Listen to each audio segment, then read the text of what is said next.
Okay, welcome to another episode of eCommerce One. And today's guest is Daniel Peach. Now, Daniel is the Retail Digitalization Lead at Google. How are you doing, Daniel? Yeah, doing well. Thanks for Great. inviting me. Oh, thanks for coming on. I'm really looking forward to this one. And we're going to do a bit of a deep dive into YouTube ads for eCom store. We're going to have a little chat about display. Is the plan, Daniel? Is that okay? Yeah, sounds good. Okay, so I think before we sort of get into the nitty gritty and some of the sort of strategy parts, I'm quite intrigued to understand what the process was for you becoming the retail digitalization lead at Google. How did that sort of come about, and how sort of talk about that for us? That'd be great. Yeah, I have probably a non-traditional path for most Googlers. I think the company initially was engineering heavy, and so most people came from that side. We've rounded out a bit on the business side as we've gotten more mature. But even then, a lot of people have media backgrounds. I studied accounting at university, so very, very different to marketing. Worked in audit for a few years and kind of transactions, so like mergers and acquisitions and bankruptcies. Okay. Very interesting now that the markets are changing. Yes. So helpful on that front. Yeah, and then I went into consulting for aerospace and defense, so the U.S. Army and the U.S. military. Oh wow. So very, very different to marketing. Didn't touch it at all for years. Yeah, and then I went to business school and came out, and I did an internship with Google on Google Marketing Platform. So kind of the enterprise level, ad buying platform. And then, when I finished that, this job was open and it seemed interesting. So I was very new to retail. I'd kind of worked with a few retail clients, but yeah, the past almost 2 years, I guess 2 years come November, have been a big education on retail and on marketing in general. So. Wow.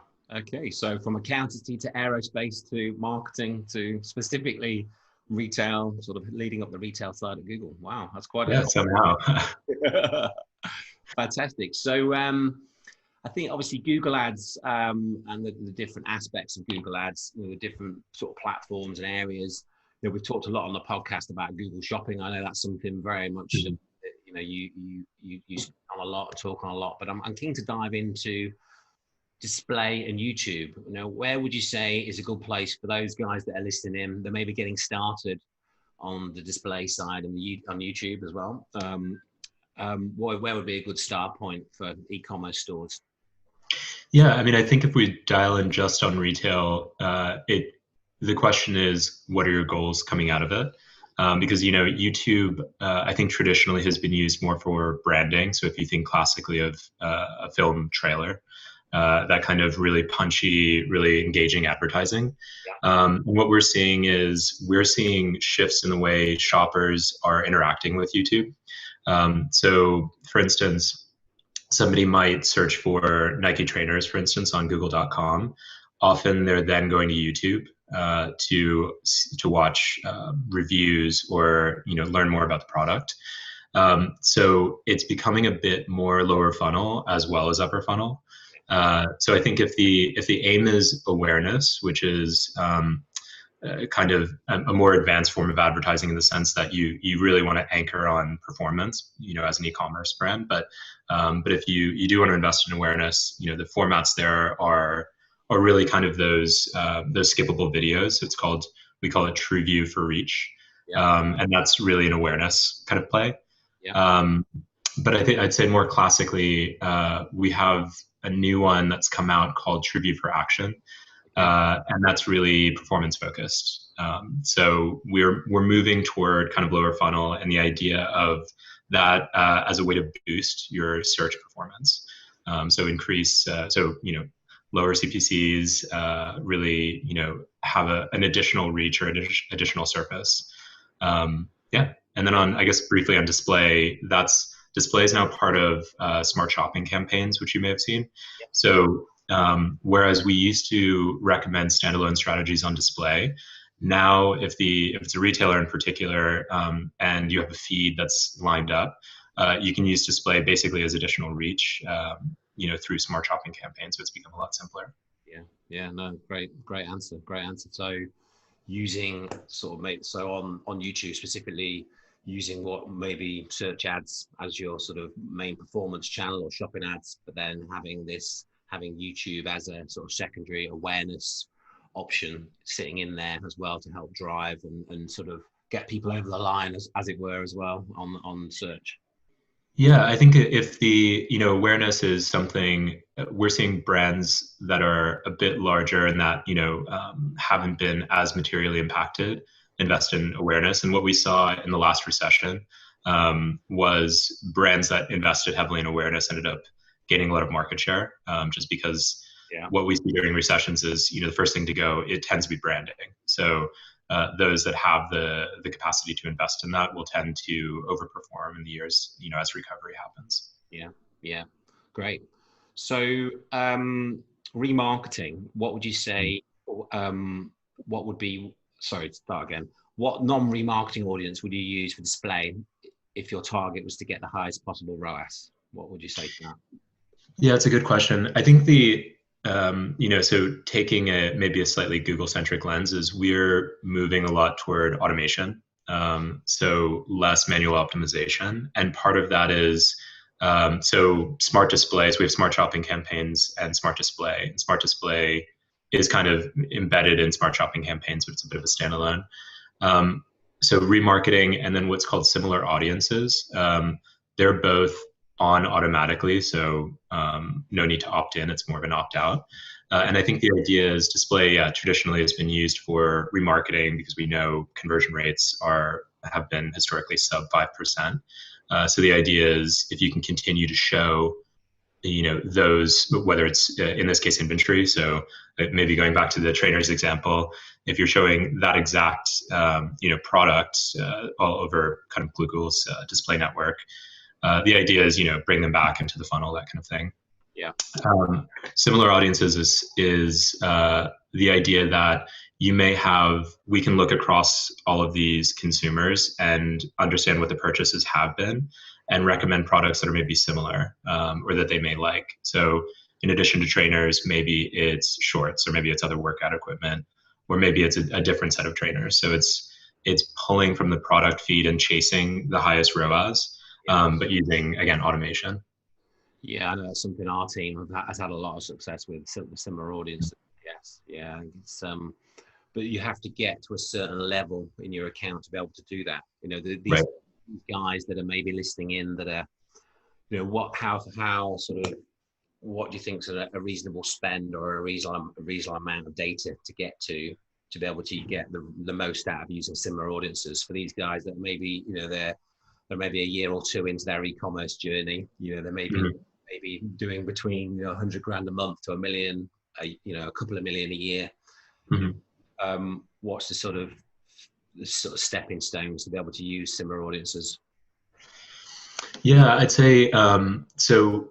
Similar audiences is because it's built into. So I'll start with all of the smarts. We have like smart bidding, smart shopping, and smart display.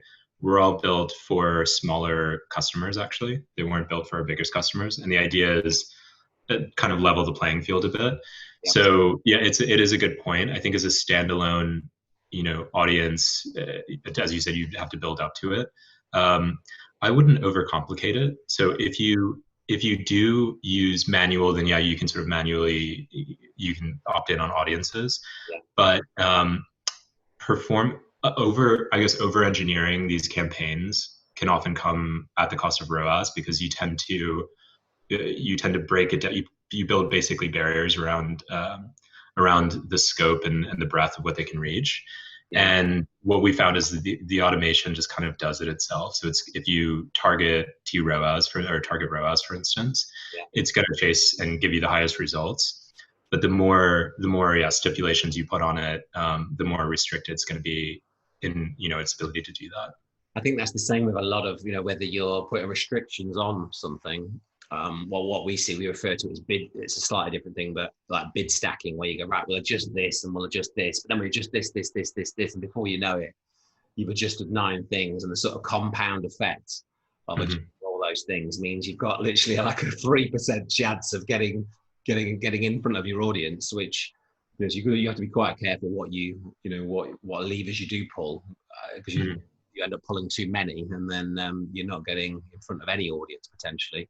Because quite often what we see at accounts is, a client might come to us and say, I need to get 5 times ROAS. Well, to get a 5 times ROAS is easy in any account if you don't spend much money. So it's trying to get, obviously you need a ROAS. The way we see it is you need a ROAS, but you obviously need a conversion value target as well, because getting a ROAS of 5, only getting a few £1,000s in sales is not going to help you sell the products that you've got in the warehouse, etc., etc. So trying to get that balance and pull not maybe all the levers in one go to then hit the ROAS, but then you might only get a few, a small amount of turnover, because we do see that a lot. I see that a lot where, they've maybe they're happy with the ROAS, but then the turnover is just not there. So it's then looking at the opportunities within the account, whether that's where the biggest wastage is or where the biggest opportunity is, and looking at that. Yeah, I mean, I think the other thing is, so ROAS is adjustable, right? So you can set a target and that target can move. And the higher you set that target, the more restricted the number of kind of potential shoppers you're reaching. The other thing is, I mean, ultimately you can still target sales and loosen that a bit and get people who are maybe not quite at the stage of about to click kind of to buy. They may be in that kind of branded keyword space, if you will, or even higher up. So you can reach them earlier in the funnel and still target sales, but try to broaden your audience a bit. Because I guess the other thing is sort of how well do you know your audience? I think a lot of e-commerce brands do know their audience, but it's impossible to find that exactly in, given digital advertising. So ultimately, it's going to search for people you may not have realized, maybe tuned into your brand and may be willing to buy. Especially with smaller brands, actually, because you may get a couple of sales a year. So if the idea, from the same person, so if you don't have a repeat buying behavior, you may not know that somebody that is in kind of your addressable market is actually tuned in. So it's kind of, it's a bit of kind of loosening that, but letting I know it's a bit uncomfortable, but sort of letting the technology do its job and find these people at the best prices. Yeah. Brilliant. So I think with e-commerce stores, usually the sort of go-to format and the go-to seems to be shopping and search. But obviously, we're talking about YouTube and display. And I think quite often when we talk about YouTube, it's quite a new thing for most merchants, most e-com stores. So what would you say to the guys listening? What's the best opportunity or the biggest opportunity right now in YouTube ads? Yeah, kind of going back to the performance focus, I'd say true view for action. It's a really nice compliment. And I guess one of the challenges, videos, a new format for a lot of people. If you've been working in search and shopping, you tend to have product catalog photos. You can create, search ads pretty easily. YouTube relies largely on creative excellence. And that can be difficult. It takes some experimentation. We also know that videos can be quite expensive to create, more expensive than other forms of creative. So one thing we are launching is called Video Builder. It's basically template videos in some sense. So you can access a catalog of music from YouTube. You can use a couple different formats or templates. So it basically lessens the load and it democratizes in some sense the ability to create videos for your brand. Because that's using the blog, I think, with video ads, is obviously that creative side. I know there's a lot more tools out there, and a lot more tools sort of with one-off fees and whatnot. But obviously, if you guys are building that in now, that's going to be great. Yeah. Yeah, it's true. And the other thing I think we're experimenting with is video on display. So using that network and integrating video into it. So theoretically, you could optimize for each channel. I think there are a bunch of sort of creative excellence tips that we can go into if you like. But the idea is there are certain things that we found that work really well on YouTube. And it might be different to say Facebook, for instance, or other kind of platforms that you advertise on. In that it's the use case I think for YouTube is interesting. We're seeing people tend to watch longer videos. They tend to have audio on, which is not true of other video platforms. Okay. So the way you even create those videos, I think, is interesting because you you almost have to like optimize for the platform, but ultimately it's a huge channel, so you can get a lot of traffic out of it. I suppose it is very different to Facebook in that quite often you're scrolling through Facebook and you don't want the volume on, but when you're on YouTube, you're expecting to watch something, so you're expecting the sound on you. So you have the video, you have the sound on, like you say, yeah. Pretty obvious, isn't it? Yeah. Everyone's like subtitles for Facebook. Whereas YouTube, would you still recommend subtitles on as well, or is it? Yeah, I think it's probably a best practice. I mean, you can design the video in a way where the subtitles make sense because you can see where the subtitles are. So making sure that it doesn't block your logo, for instance. Yeah. Simple things like that. But yeah, I think it is. I think it's 95% is the stat. So 95% of people have audio on when they watch a YouTube video. So I mean, it's just an extra from a sensory perspective. It's an extra way of reinforcing that brand messaging. Yeah. Both visually and then through audio in case they happen to be listening. Yeah, great. So we touched on looking at YouTube ads, and we touched on also similar audiences. Is there any other audiences you think work well with YouTube ads? Yeah, I'd say so. Maybe I think of it as a kind of concentric circle building out in terms of intent. So if you think, I guess, at the center of the circle, we have an audience called custom intent, which is looking at so from a shopper by shopper level, which keywords they've already searched for. So it's the clearest form of intent, and it's on YouTube, right? So it's going to look at what they've searched for on search and then connect that. I guess going out a bit, you can look at what are called in-market audiences.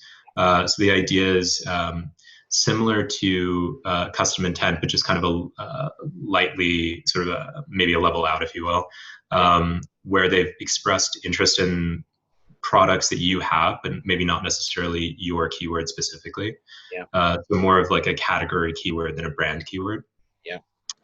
And then we have life events, which are interesting for some businesses. So if you think of, I think classically, I'm in the process of buying a house.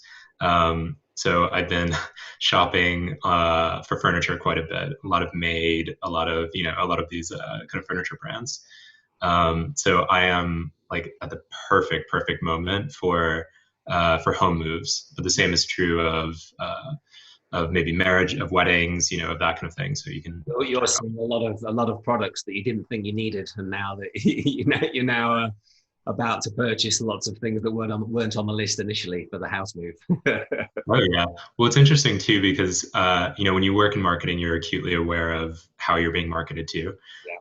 So across Instagram and Facebook and Google and everywhere, I'm seeing a lot of furniture. So I can appreciate it. Yeah. It's been quite a bumper category, hasn't it? Or vertical in this last 3 or 4 months. The whole DIY house, garden, obviously, huge things. And we'll come to that towards the end. I think it'd be good to look at some of the specifics on that. So going back to the creatives, I think that's where I think quite often when we look at accounts and we look at agencies that have looked at accounts and worked on ad accounts, you've got this sort of the mechanical, the sort of numbers side, but then you've got this creative side, and they're two very different skills. Very rarely you get the same person that can get an A-star on both sides. So it's quite often having that team within an agency that can work on both sides. But what sort of tips would you give on the creative? What sort of things? I know you've given a few already, but is there anything specifically, anything else that you would give that will help our listeners to stand out in their creative on display on YouTube? Yeah, we so more for YouTube, but I would say we use this framework. I was in consulting, so I love frameworks, called ABCD. So if I'm remembering correctly, it's attract, brand, connect, and direct. So attract would be kind of appropriately framing in a tight frame. You'll see this actually in Google's advertising. So if you've ever seen a Google ad, they're very visually appealing, and they usually have a very tight shot because you can get distracted if it's kind of a wider shot and there are too many things to pay attention to. there's particularly for YouTube, the first 5 seconds, we know that we have the audience for at least 5 seconds, just given kind of dynamics. So having a couple shots in rapid succession really brings the audience in the first place, and may, encourage them to watch even longer. Yeah. There are, by the way, formats that target different lengths, so you can kind of select, it's like 5 seconds or 6 seconds, 15 seconds, etc. So you can go for shorter or longer formats, but yeah, the first 5 seconds are obviously the most compelling, and you want to kind of hook. And then interestingly, humans on the front end really resonate. So if you think of the classic one, I think is beauty products, where you obviously want to see that with a human or on a human, because it's a very human-centric product. But even things like maybe cell phones, which are more traditionally kind of techie, and you may see in isolation, it's still humans. I think there's just an instinctive response that we have. Seeing people with the product or in the ad, is products on their own is what you're saying. Yeah. So on branding, I think the logo is really important, because you may have full attention and you may have partial attention. So you really want to make sure the logo is there throughout. So this would be both visually and then auditorially, or I'm not sure what the word is, but anyway. Yeah. So yeah, I'm blanking, but anyway, yeah. Audio, yeah. But so having the logo present really in the first 5 seconds, because again, that's the hook. So if they happen to, our videos, we have skippable and non-skippable ads, but most people will go with skippable ads. So if the idea is that they could skip it, you want to at least get them to see the logo. So then it operates as maybe a slightly better version of a display ad at that point. More engaging, and you've got audio, but that way you guarantee that at least they see kind of the equivalent of the ad in the first, before they skip. I think in general, the more creative elements on the connection, that's, agencies are really good at this piece, finding the right hook. So depending on your brand, it may be humor, it may be an emotional connection, it may be something really thought-provoking. It's really contextual. And just having a clear call to action at the end of it. Or during, right? So I saw an example the other day. It might have been EasyJet. I can't quite remember. Ad recall is, important, but it was an instance where they showed prices. They sort of flashed prices up for different destinations. So Tenerife, 40 pounds or something. And really, that in and of itself acts as a call to action, because you think, oh, right, it's that price, I should jump on that. So no, that's fantastic. That was a real quick fire round there. Lots of great stuff there. Obviously you're in and out of accounts all the time, you're in and out of the platform all the time. You must see some reoccurring themes of sort of mistakes that people make, that maybe are things that you could highlight to stop our listeners making. So sort of what are some of the biggest mistakes you see in sort of displaying YouTube ad accounts? Yeah, I think it's about thinking, how do you differentiate your usage of display and video from your usage of, say, search and shopping, because you can use all of them really for performance. On display, I think the risk there is, again, over engineering. You can really kind of overly segment. And I think it's not just us. I would say I think Facebook is also moving somewhat toward automation. So the idea is, the performance is getting better over time. We're seeing CPCs drop over time, and so there's maybe a jump in trust there. And I know this is something that a lot of brands have kind of struggled with, is really trusting the tech. But it is getting to the point where the automation is working exceptionally well. So making that big jump toward automation, and really starting to push that, frees up time for creatives. And on YouTube, it's probably just thinking about how to optimize for YouTube. So what's the real use case for YouTube for your brand? Is it, it's not just on paid, it's also on organic. So do you have kind of product reviews or product demos on YouTube? Are the videos, again, kind of going through those creatives? Are they designed for kind of shorter attention spans, which is what we're seeing? but enough to engage and build awareness, or encourage people to take action. So it's really thinking through why you would use YouTube in addition to search and search and shopping. So really thinking it through, and then not sort of over optimizing, over segmenting. And what you're saying there is use a lot of the smart technology that is. Yeah, I mean, it's a bit self-serving on our part, but it really is designed. So more of just a general sense, across search, shopping, display, and video, we are moving toward this kind of full reach concept. So we know our products have been complicated. So onboarding is complicated. Feed integration can be complicated. Usage can be complicated. You have to have basically a full degree in Google and a full degree in Facebook and these other ones to understand how best to use the platforms. And obviously, entire industries are built around that. But what we're working toward over time is this idea that you should be able to just kind of input whatever your objective is. So it could be new customer acquisition. It could be re-engagement with existing customers. It could be awareness. It could be consideration. Really thinking through that and trying to make it as simple as possible. So ultimate simplicity is kind of the goal for us, but really having the idea of universal reach, right? So really thinking through how somebody can reach customers across all of these properties, right? Because we also have Gmail and we have Discover, which is kind of that news feed, if you will, on Android. And yeah, so it's trying to simplify and really build to level the playing field, is what we'll say.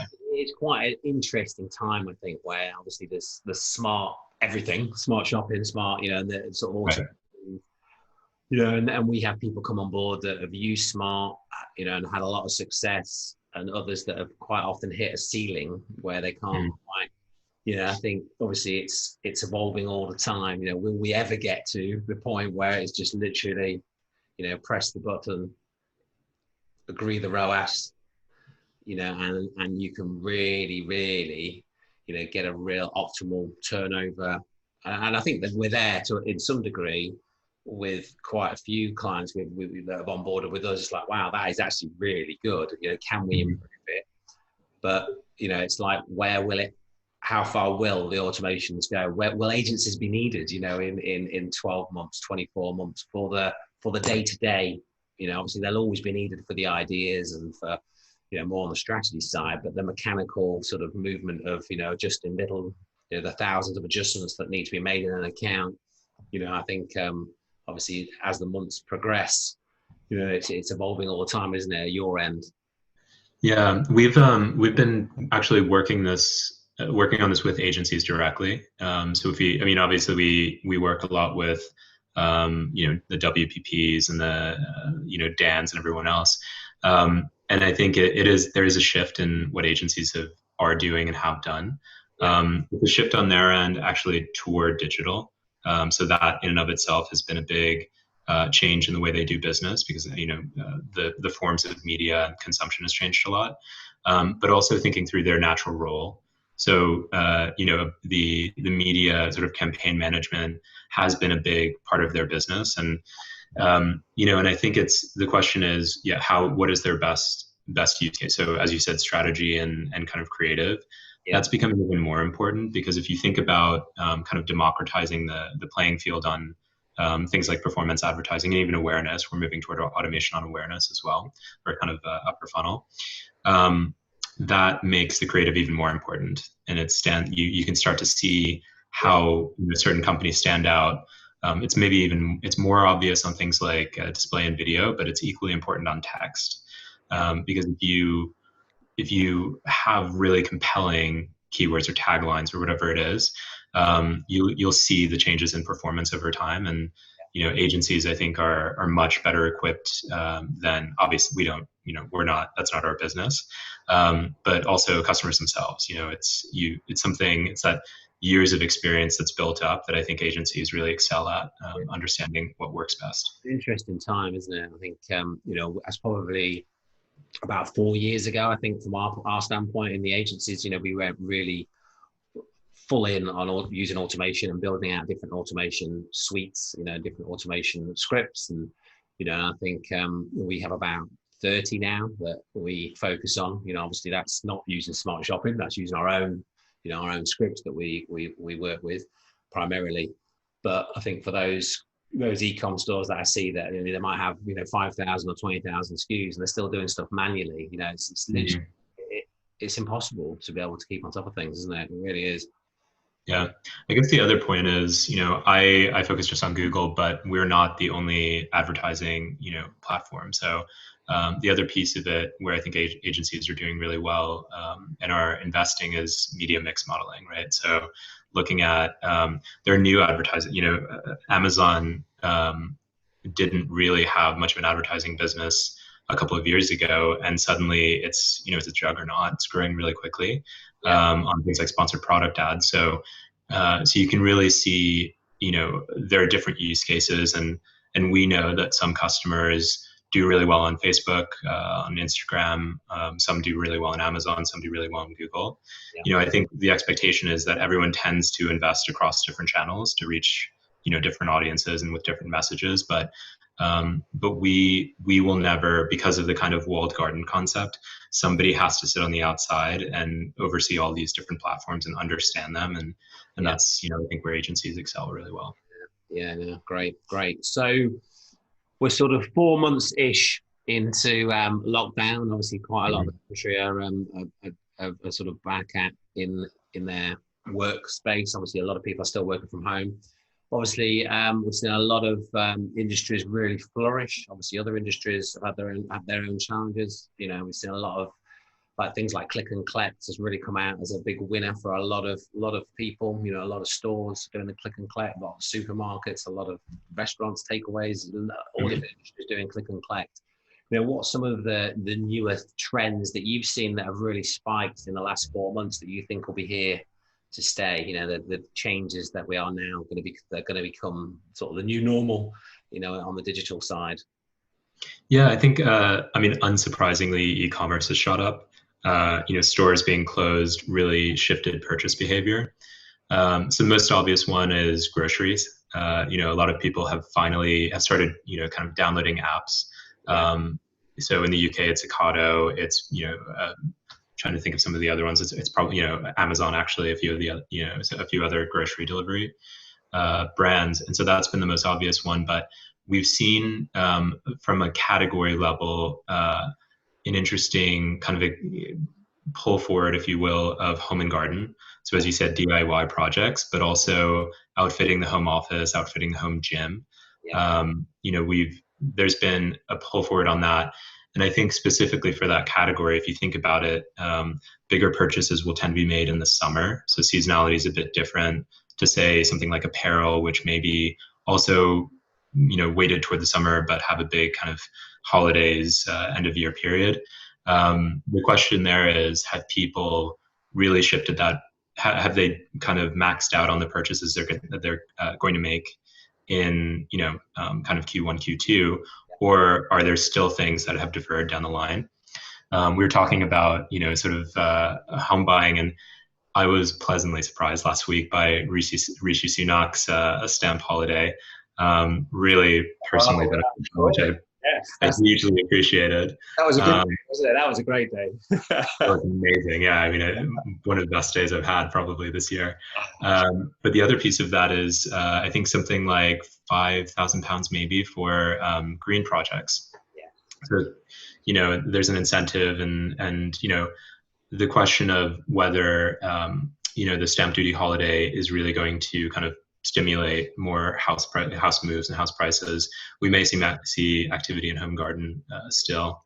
Drive the purchases for home and garden. Yeah. I think the other big trend, apparel has been hit, which is not a surprise. People aren't really going out, so they're not buying outfits, although that's shifted slightly. So people are buying more kind of things they can wear in the house, and a lot more informal wear because they're not necessarily going to work. Loungewear. Yeah, exactly. Fitness clothing's been strong, I think, hasn't it? Has it? Like, a lot of people have been training at home, doing more workouts at home. Has fitness been a good category for the last 2 or 3 months? Yeah, it has been. And the sort of telling sign to me is the number of friends that I have that have bought Peloton bikes. It's incredible. I mean, that business is, you see it in the stock price. The business is doing exceptionally well. And something like that, I think they were, I don't want to say they were struggling, but I know they were trying to figure out how to position themselves. And I'd heard several podcasts, maybe an FT podcast about it. A few sort of PR challenges they had, wasn't there, at the beginning of the year, I think, yeah. Yeah, they had, right. Yeah, so I think that category has been doing well. Yeah, I think the other thing that we've seen, which is fascinating to me, is it sounds like a bit of a diminutive term. I don't think it's designed to be, but the idea of the silver surfers. So this would be people over the age of, you can define it as 55, 60, 65, who may not have extensively bought or who may never have used e-commerce before. And the usage rates really spiked because behavior shifted entirely. Yeah. Yeah, and it hasn't gone back to normal. I mean, we haven't gone back to normal, so it's not so surprising. But those rates are actually holding even as stores reopen. Yeah, so then a lot of those are probably using it for the first time, or more hesitant prior to lockdown to use it, whereas now not a lot of option, and now they've crossed the line. It's like, oh, actually, it's not that bad. That's great though, isn't it? That is really good that out of this sort of 3-4 months and moving forward, sort of that generation are going to use the internet more and have now almost been forced to use it and purchase more. And I mean, when you mentioned some of those brands you mentioned, look at sort of the stock values of some of those brands. I mean, like you meant like eCommerce, Shopify, for example. I mean, that their stock, I think it's on like, from sort of mid-March, it's about 3x now, 300%. Yeah. It's just crazy. And obviously the amount of people then that have then gone on to, I think they were giving away 6 months of, 6-month trial of Shopify. So then the amount of people that may have had their retail store that they've had to then close in the short term have then popped up with their e-com equivalent. It's just giving a lot of opportunity out there as well amongst all the sort of craziness. There's definitely verticals and industries that have really, really adapted well. Great. Yeah, there's a lot of headroom there. I think one stat I saw, I think it's 52% of UK small and medium-sized businesses sell online. So if you think about that, I mean, granted, you might have a pub, for instance, which is not likely to sell online. It's a very service-based business. But if you think about a lot of stores that just have never, maybe don't have the time or the capacity or the kind of baseline understanding of how to build out a website and how to create that channel, now is the best opportunity to do it. And services like Magento and Shopify and BigCommerce have made it a lot easier. They certainly have. Yeah. So I'm question, Daniel. I like to always end with a book recommendation. Do you have a book that you would recommend to our listeners? Yeah, I'm toggling between two right now, actually. So I tend to, get a little bit bored, so I go back and forth. It's funny, it's been around for a while, but I've been reading Homo Deus, which is the sequel to Sapiens. Really good book, really thought-provoking, and it kind of looks at from the agricultural revolution on how humans have evolved and what the future looks like, which is the idea that humans over time will seek longevity. So what does that look like? Does a human living 150 years or 200 years, what kind of impact does that have on society and on our infrastructure and that kind of thing? Oh wow, that sounds very interesting. Interesting. That'll be straight on the Amazon checkout after this. Yeah, it's good. It's on there. The other one that I've been reading, which is a bit more topical now, is called "Why No Longer Talk to White People About Race." So this is a book. It's an author from the UK, and so it's whereas I think a lot of kind of Black history is centered and anchored on the US and Martin Luther King and Malcolm X and all of that. This is really squarely focused on the UK. So it's been a nice education in the experience of Black people living in the UK, and something I'd recommend. We've got 2 recommendations there. Fantastic. Yeah, highly encourage you. Yeah. Oh, that's great. So for the guys listening in, if they want to connect with you, Daniel, what's the best place to sort of connect with you directly? Yeah, I'd say LinkedIn. I tend to monitor it pretty closely. I think it's linkedin.com/Daniel Peach. But either way, you can find me on there. Yeah. So yeah, by all means, I'd love to connect. We'll link it up in the show notes. So this podcast will go live in a couple of weeks, and then there'll be a full transcription on the podcast, and then we'll link up the books and your LinkedIn profile as well. Well, thank you very much, Daniel, for coming on the podcast. It's been an absolute pleasure.